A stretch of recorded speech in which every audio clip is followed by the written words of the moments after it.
તુલસીદાસજી કથાને પૂરી કરે છે ત્યારે જે ચોપાઈઓ લખે છે તે રામકથાનું સાર છે. પહેલું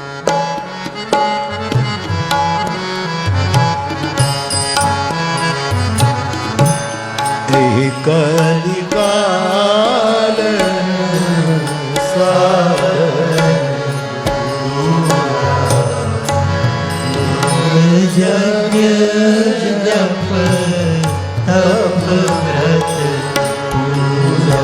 આનો અર્થ બે થાય.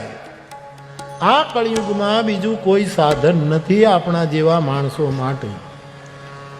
જોગ જગ્ન જપ તપ વ્રત એવું કાંઈ આપણે કરી શકવાના નથી.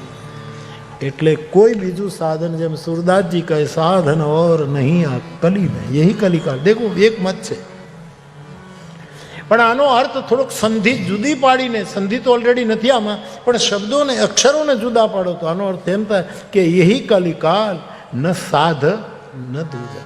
આ કળિયુગમાં તું એકને સાધ, બજાને ન સાધ.